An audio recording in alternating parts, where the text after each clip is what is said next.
नमस्कार विद्यार्थी मित्रांनो, आज आपण ई झोन मराठी एज्युकेशन या लाईव्ह स्ट्रीमिंग रेकॉर्डिंग लेक्चरमध्ये प्रथम घटक चाचणी पाहणार आहोत. इयत्ता 11वी, विषय राज्यशास्त्र. तर विद्यार्थी मित्रांनो, यासाठी 25 गुणांची ही घटक चाचणी असेल. First unit test, subject politics. यासाठी वेळ असेल 1 तासाचा आणि 25 गुणांची असेल. तर विद्यार्थी मित्रांनो, आपण ई झोन मराठी एज्युकेशन या चॅनलवर ही पाहत आहात. विद्यार्थी मित्रांनो, अगदी उत्तरासह शेवटपर्यंत पहा. जर या चॅनलला सबस्क्राईब केलं नसेल, सबस्क्राईब करा, लाईक करा, कारण या चॅनलवर तुम्हाला 11वीच्या सर्व विषयांचे युनिट टेस्ट, प्रथम सत्र आणि द्वितीय सत्र, तसेच 12वी बोर्ड पेपर्स, प्रॅक्टिस पेपर्स अगदी उत्तरासह पाहायला मिळतील. आर्ट्स, सायन्स आणि कॉमर्स तिन्ही शाखांचे. चला पाहूया. प्रश्न 1 आहे. उदारमतवादी राष्ट्रवादाचा उगम हा टिंबटिंब राज्यातील झाला. अमेरिकन, रशियन, फ्रेंच तसेच ब्रिटिश. यानंतर दुसरं आहे पहा. स्वराज्य ही संकल्पना टिंबटिंब यांनी मांडली आहे. Mahatma Gandhi, Mahatma Phule, doctor Babasaheb Ambedkar, doctor Rajendra Prasad. या चारपैकी योग्य जो पर्याय आहे तो आपण पाहणार आहोत. गाझा आणि वेस्ट बँक हा प्रदेश टिंबटिंबचा भूप्रदेश आहे. इस्रायल, इजिप्त, पॅलेस्टाईन आणि इराक. त्यानंतर 4 नंबरचा आहे. ऑन लिबर्टी हा ग्रंथ टिंबटिंब यांनी लिहिला. Robert Nozick, Thomas Hobbes, J S. Mill, Isaiah Berlin यांनी. अशा पद्धतीने आपण 4 रिकाम्या जागा पाहिलेल्या आहेत. यांची उत्तरंसुद्धा आपण आता पाहणार आहोत. विद्यार्थी मित्रांनो, आपण हा live streaming recording lecture E zone Marathi education या चॅनलवर पाहत आहात. आपण जर हा पाहिला नसेल, अगदी याला सबस्क्राईब केलं नसेल, तर सर्वप्रथम सबस्क्राईब करा, लाईक करा आणि हा लाईव्ह स्ट्रीमिंग रेकॉर्डिंग लेक्चर आवडल्यास आपल्या इतर मित्रांना शेअर करा. या व्यतिरिक्त इतर विषयांचे सुद्धा 11वीचे तुम्हाला पाहायला मिळतील. यासोबतच मराठी, हिस्ट्री, जॉग्राफी याचेसुद्धा लाईव्ह स्ट्रीमिंग रेकॉर्डिंग लेक्चर तुम्हाला, याशिवाय बायो, केमिस्ट्री, फिजिक्स, त्यानंतर मॅथ्स याचेसुद्धा online live streaming recording lecture तुम्हाला सर्व प्रॅक्टिस पेपर पाहायला मिळतील. या व्यतिरिक्त पुढील वर्षीसुद्धा तुम्हाला 12वीचेसुद्धा बोर्ड एक्झाम पेपरसुद्धा या चॅनलवर पाहायला मिळतील. तेव्हा विद्यार्थी मित्रांनो, आपण या 4 रिकाम्या जागा पाहिलेल्या आहेत. या 4 रिकाम्या जागांची उत्तरंसुद्धा आपण पाहतो आहे. दुसरीचं महात्मा गांधी आहे, तिसरी पॅलेस्टाईन आहे, चौथी जे.एस. मिल आहे. या व्यतिरिक्त आपल्याला आता पाहायचे प्रश्न 1 आपण पाहिलेला आहे, रिकाम्या जागा. यामध्ये आपल्याला निश्चित 4 गुण मिळतील. यानंतर आपल्याला पुढील प्रश्न पाहायचा आहे. हे 4 लिहून घ्या. प्रश्न 1ब आहे. दिलेल्या विधानासाठी समर्पक संकल्पना लिहायची. व्यक्ती आणि समाजाच्या सत्सद विवेक बुद्धीवर आधारलेले हक्क कुठले असतात? समर्पक संकल्पना लिहायची. लोकांना देशांशी राजकीय पातळीवर एकनिष्ठ करणारी शक्ती असते, तिला काय म्हणतात? राष्ट्र आणि सार्वभौमत्वाची सांगड घालणारा राष्ट्रवाद, त्याला काय म्हणतात? या समर्पक संकल्पना 3ही आपण लिहिल्यानंतर आपल्याला 3 गुण इथे प्राप्त होणार आहेत. चला पाहूया या 3ही समर्पक संकल्पना कोणत्या आहेत, त्याची उत्तरंसुद्धा आपण पाहणार आहोत. चला पहिलीचं उत्तर पाहूया. व्यक्ती आणि समाजाच्या सत्सद विवेक बुद्धीवर जे आधारलेले जे हक्क आहेत, त्यासाठी समर्पक शब्द कोणता आहे तो अगोदर पाहणार आहोत. त्यानंतर दुसरा जो आहे की लोकांना देशांशी, पहिल्याचं उत्तर आहे पहा, नैतिक हक्क म्हणतात त्याला. लोकांना देशांशी राजकीय पातळीवर एकनिष्ठ करणारी जी शक्ती आहे तिला राष्ट्रवाद असं म्हणतात. आणि तिसरी आहे राष्ट्र आणि सार्वभौमत्वाची सांगड घालणारा राष्ट्रवाद, यास उदारमतवादी राष्ट्रवाद असे म्हटलं जातं. तर विद्यार्थी मित्रांनो, अशा पद्धतीने आपण 3 विधानांसाठी वेगवेगळ्या 3 समर्पक संकल्पना लिहिलेल्या आहेत. त्यामुळे आपल्याला इथे सुद्धा 3 गुण प्राप्त होणार आहेत, कारण प्रत्येकी 1 गुणांसाठी या विधानासाठी समर्पक संकल्पना आपल्याला लिहिण्यासाठी सांगितलेल्या होत्या. आपण त्या 3 उत्तरामध्ये लिहिलेल्या आहेत.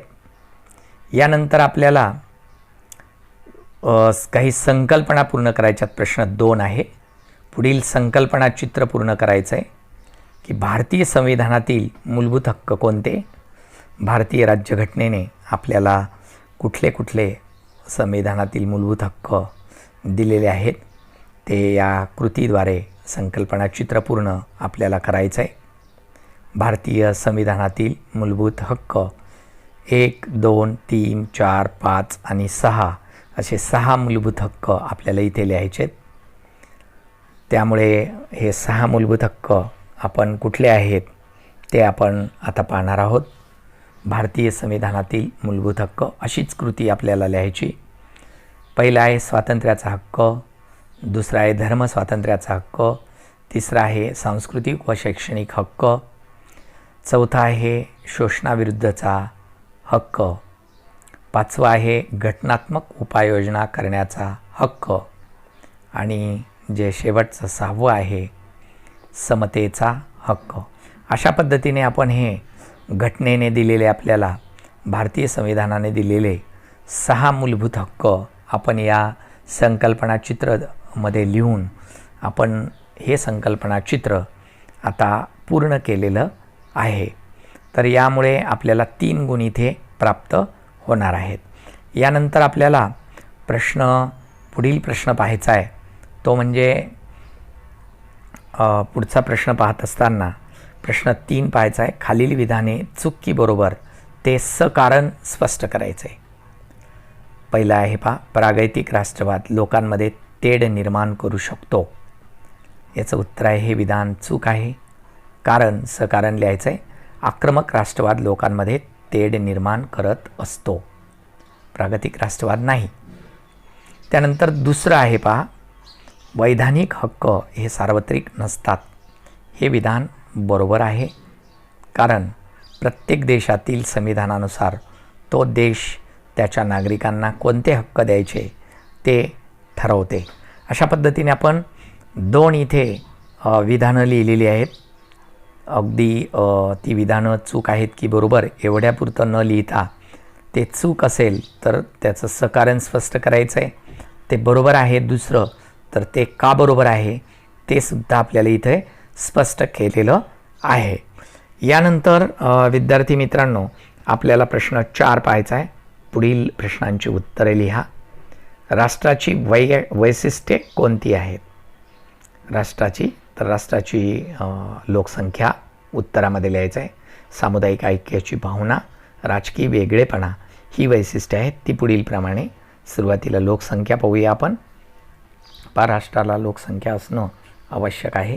या लोकांमध्ये आपापसात काही साम्य असते. हे साम्य भाषिक, वांशिक, धार्मिक असू शकते.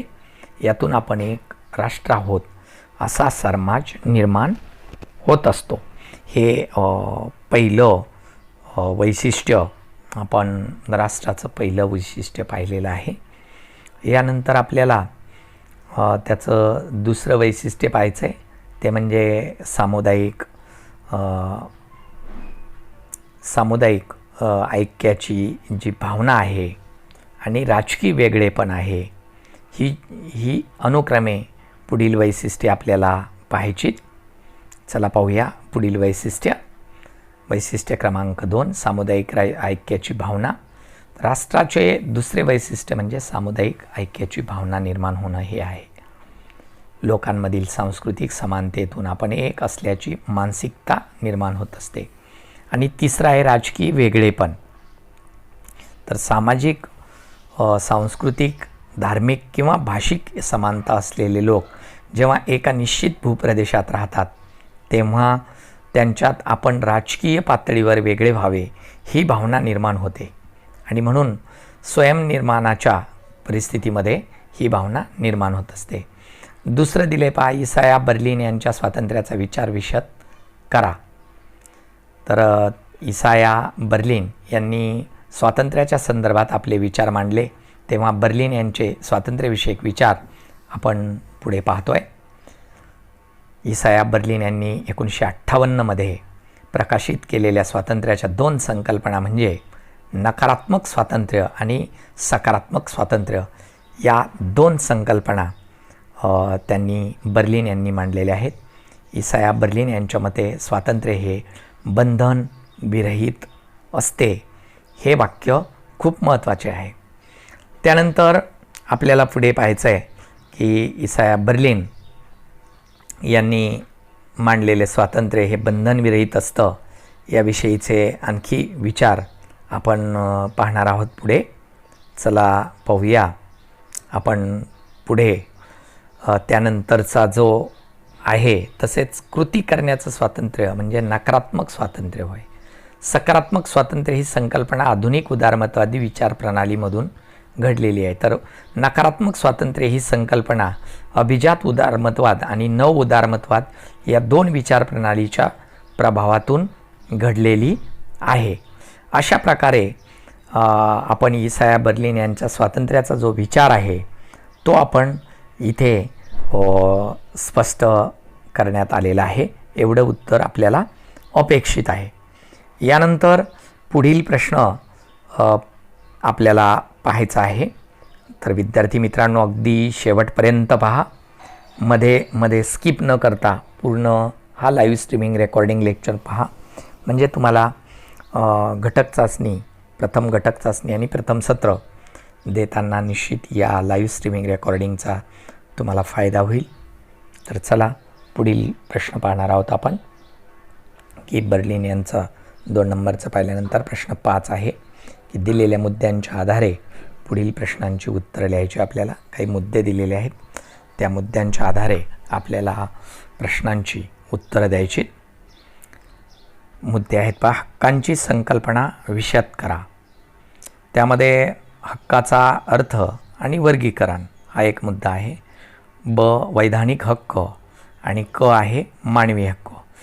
हा प्रश्न लिहा किंवा राज्याचे खालील घटक स्पष्ट करा असं म्हटलं आहे. म्हणजे हक्काची संकल्पना विशद करा किंवा राज्याचे खालील घटक स्पष्ट करा, या दोहोपैकी आपल्याला एक लिहायचं आहे. याला तुम्हाला विद्यार्थी मित्रांनो 5 गुण मिळणार आहेत. म्हणजे हा मोठा प्रश्न आहे. मुद्द्यांच्या आधारे आपल्याला लिहायचा आहे तो. 3 मुद्द्यांच्या आधारे हक्कांची संकल्पना विशद करा असं इथे स्पष्ट केलेलं आहे. त्यामध्ये 3 दिलेले आहेत. हक्काचा अर्थ आणि वर्गीकरण, वैधानिक हक्क आणि क आहे मानवी हक्क. आता किंवा आपल्याला राज्याचे घटक सांगितलेत. ब आहे शासन संस्था, लोकसंख्या आणि भूप्रदेश. तर यापैकी तर राज्याचे विविध घटक आहेत, तेव्हा सार्वभौमत्व, शासन संस्था, लोकसंख्या, भूप्रदेश हे घटक पुढीलप्रमाणे आपल्याला स्पष्ट करता येणार आहेत. त्या पुढील घटकांच्या आधारे पहिलं आहे सार्वभौमत्व. हे स्पष्ट करायचं आहे आपल्याला की राज्य निर्मितीसाठी सार्वभौमत्व हा एक महत्त्वाचा घटक आहे. पहा, आपण जेव्हा उत्तर लिहितो आहे तेव्हा सुरुवातीला प्रस्तावना लिहायची आपल्याला, म्हणजे थोडक्यात लिहायचं आहे की राज्याचे विविध घटक सार्वभौमत्व, शासन संस्था आणि लोकसंख्या, भूप्रदेश हे घटक पुढीलप्रमाणे आपल्याला सविस्तर स्पष्ट करता येतील. अ, ब, क, ड. त्यामधील पहिला सार्वभौम म्हणजे अंतर्गत व बाह्यदृष्ट्या कोणत्याही स्वरूपावर नियंत्रण नसणे होय. राज्य हे कायदेशीर दृष्ट्या सार्वभौम असते आणि त्याला स्वतःचे संविधान असते. आता पुढील ब आहे शासन संस्था. तर सार्वभौम राज्याला स्वतःची शासन संस्था असणं गरजेचं आहे.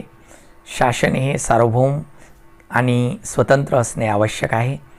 राज्याच्या संस्था या सार्वजनिक स्वरूपाच्या असतात आणि या संस्थांमध्ये कायदे मंडळ, कार्यकारी मंडळ, न्यायमंडळ, त्यानंतर नोकरशाही इत्यादी शासन व्यवस्थेच्या घटकांचा समावेश इथे होतो. अशा पद्धतीने आपण अ आणि ब हे 2 घटक आपण सार्वभौम राज्याची पाहिलेली आहेत. यानंतर आपल्याला पुढील घटक पाहायचा आहे. तिसरा पुढील घटक म्हणजे जो पाहायचा आहे आपल्याला तो म्हणजे क पाहायचा आहे आपल्याला त्यामधला, की त्यामधील क जो आहे, क आणि ड हे 2 पाहायचे. तर क आहे त्याच्यामधला धोरण निर्मिती करणं, निर्णय घेणं, अंमलबजावणी करणं, सार्वजनिक संस्थांची कायदे मंडळ हे कायदे करणं, कायदे मंडळ हे धोरण आखतं, अंमलबजावणी करणं आणि न्यायमंडळ न्यायदानाचं काम करतं. आज शासन संस्थेचे राजेशाही, लोकशाही, हुकुमशाही असे प्रकार पडतात. तेव्हा शासन संस्था हा राज्याचा एक महत्त्वाचा घटक आहे. त्यामध्ये क पुढचा आहे भूप्रदेश. भूप्रदेश हा एक राज्याचा महत्त्वाचा घटक आहे. या वेगवेगळ्या राज्याच्या घटकामधला क पाहतोय आपण, की भूप्रदेश हा राज्याच्या एक महत्त्वाचा घटक आहे आणि तो त्याच्याद्वारे भूप्रदेश कसा आहे, भूप्रदेश नुसार तिथले प्रश्न, तिथल्या अडचणी यावर आपल्याला राज्याला कायदे करणं आणि त्यांना वेगवेगळ्या सवलती देणं हे काम भूप्रदेशामध्ये अवलंबून आहे. त्यानंतर आपल्याला पुढचा पाहायचा आहे भूप्रदेशामधलाच काही घटकांचा अभ्यास करायचा, की भूप्रदेश हा राज्याचा एक महत्त्वाचा घटक असून राज्याला तो महत्त्वाचा ठरतो. निश्चित भूप्रदेश असणं गरजेचं आहे. ज्या ग्रुपवर देशभर राज्याला शासन करण्याचा अधिकार आहे त्याला त्याचे अधिकार क्षेत्र म्हणतात. भूप्रदेश कसा आहे यावर राज्याचा विकास हा अवलंबून असतो. त्यानंतर लोकसंख्या. लोकसंख्यासुद्धा एक महत्त्वाचा घटक आहे, कारण त्या राज्याच्या अस्तित्वासाठी लोक आवश्यक असतात. लोकांमध्ये कोणत्याही प्रकारची विविधता असू शकते, कारण हे विविधतापूर्ण असू शकतात. त्यांची भाषिक, धार्मिक, त्यानंतर वांशिक, त्यानंतर सांस्कृतिक इत्यादी स्वरूपही भिन्न असू शकतं. म्हणजे वेगवेगळ्या चालीरीती, रिवाज, त्यांचे धर्म, त्यांचे वंश आणि त्यांच्या चालीरीती या वेगवेगळ्या प्रकारच्या असू शकतात. तर अशा पद्धतीने आपण राज्याचे विविध घटक, महत्त्वपूर्ण घटक पाहिलेले आहेत. भूप्रदेश, लोकसंख्या असे वेगवेगळे घटक आपण या मुद्द्यांमध्ये अशा पद्धतीने परिपूर्ण उत्तर लिहिणं आपल्याकडून अपेक्षित आहे. तेव्हा आपल्याला इथे 5 गुण प्राप्त होणार आहेत. तर अशा पद्धतीने विद्यार्थी मित्रांनो आपण अगदी शेवटपर्यंत हा लाईव्ह स्ट्रीमिंग रेकॉर्डिंग लेक्चर पाहिला त्याबद्दल आपले सर्वांचे ई झोन मराठी एज्युकेशन चॅनलतर्फे धन्यवाद.